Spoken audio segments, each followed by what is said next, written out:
Today we are talking about squatting.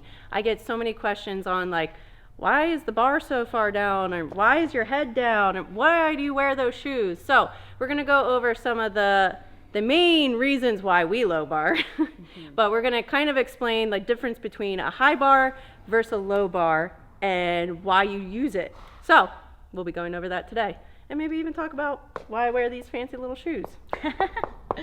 Tippy tapping around. Look at her go. Look at her go. Dana Lynn Bailey, ladies and gentlemen. Amazing. Oh, by the way, I didn't even introduce my friend here. This is Bonnie Schroeder, the world champion power. I don't know. Oh wow. You know, wow. in my eyes, you're a world champion power lifter. So, without further ado, let's get to squatting.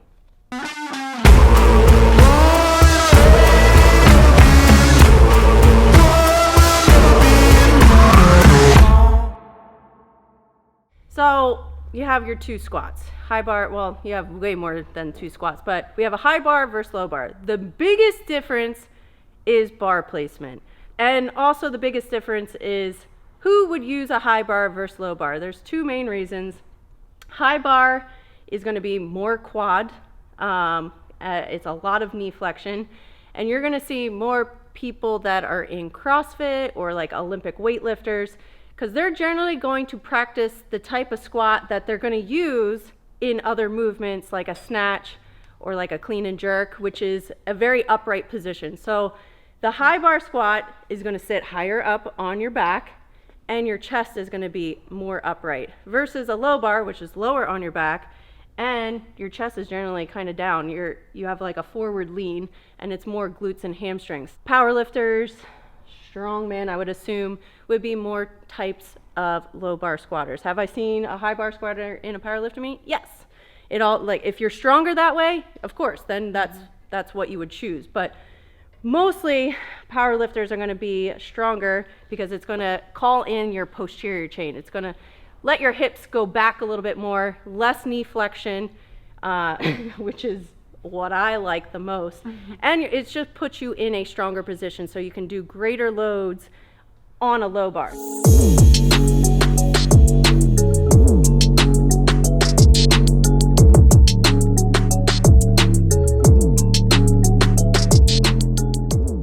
So we're gonna get into our high bar. So it is going to be just on the top of your shoulders, basically creating like a little shelf with your traps is what you're going to be at. So you got your upper traps, create your little shelf right above your shoulder. For any squat, you're going to notice she's always going to do the same walkout. This is also super important, regardless of whatever squat you do, is you should have some sort of setup. So we're going to go over some of the main tips for high bar. So bar placement is on that upper traps right above your shoulders. Hips, or go ahead and do your walkout. Your hips are generally going to be right under you. Chest is going to stay up the whole entire time. You can go ahead and squat. We'll just talk through it. Oh, that was a good one. Yeah. That was good. Hips were down. So hips generally are going to stay right under you. You tend not to like trail the butt back, but we both are not very good at it. These are my best ones. I know, not bad. Wow. Chest stays up, and then head just follows where your vertebrae go. So when we switch to low bar, you're going to notice head placement. So since her chest is staying upright, staying nice and tall the whole time, her head actually stays forward. The knee flexion, if you take notice of like where the knees are and then where the butt is, you stay more upright, hips stay down, and your butt basically comes like straight down and straight up, and you have just greater, you can see like how much the knee flexion is here versus like your back angle, like your torso. So we're going to be really good at demonstrating this. We're not so good at demonstrating this because we just don't do that. And that's actually a front squat. Look at that knee flexion. The most vertical. The greater the knee flexion, the more it's going to be on your quads.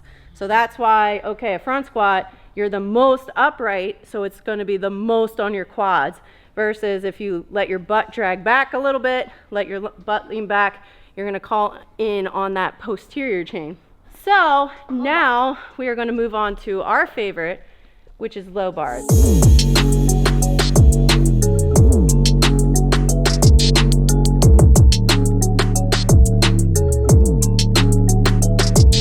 Low bar is going to be more hamstring and glute focus because your hips are going to draw back, your torso is going to lean forward, and you're going to have a little bit less knee flexion.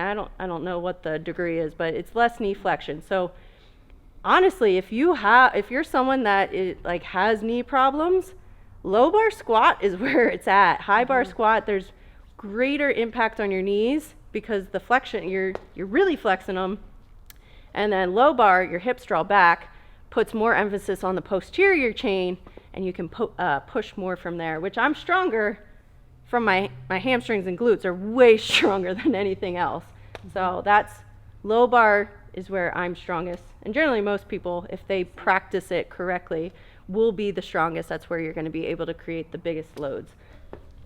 So again, our hand placement, you have to just test it out yourself. If you have limited mobility in your shoulders, this is going to be very hard, but generally both of us have our hands very close together. So now, remember we were up here, up on the traps, now we're going to be below the traps, right across the rear delts onto like the scapulas. We're going to walk out. Now immediately already her head is down because as she squats, the butt's going to come back. Go ahead and squat. Butt's going to come back, and then you have this nice torso lean here. So head just follows where your back is going to be. So if my back is at this angle, I want to keep that angle with my neck because it's the safest, it's going to feel the best.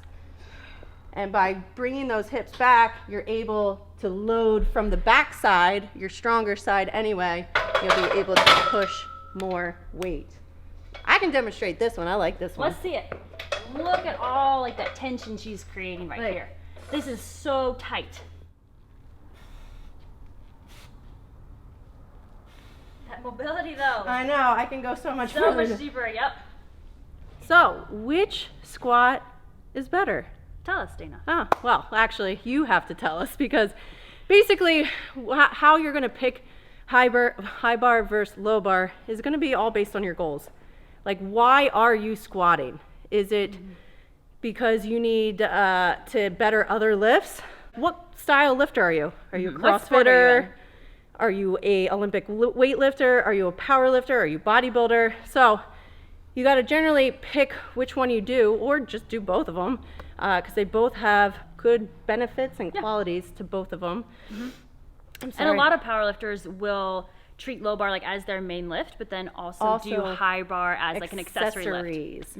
Because high bar works your quads a little bit more. So for me as a bodybuilder, I will do either front squats or high bar squats on a more quad focused day. And then if it's a more hamstring focused day, or I just want to go hard and heavy, I'm going to do low bar. So I also did powerlifting for a while, and that's just where I'm strongest. So you got to figure out, why are you squatting? What are you doing it for? What are your goals? And like, how are you training? What are you, like, what style of training you are? And that will kind of help you decide, hey, I'm going to do high bar. Hey, I'm going to do low bar, or vice versa. Do both of them. And I think it's important to give it some time too. Don't just try, if it's your first time high barring, don't just try it one session and then make a decision. Give it a couple months. And same thing with low bar. Like when I first switched to low bar, it probably took me 3 or 4 months to get super comfortable with it. Yeah. So don't just do it one session and then make a judgment call. Give it some time, give your body some time to get used to it, and then go from there. All right, guys, thank you for watching. Make sure you follow my dear friend Bonnie, Bonshro. At Bonshro. But make sure they spell it right. Well, actually, it would be right here. BONSCHRO. Yeah. Put it right here. Yeah. So if you like powerlifting things and strong girls, go follow her. Thank you guys for watching. We'll see you next time.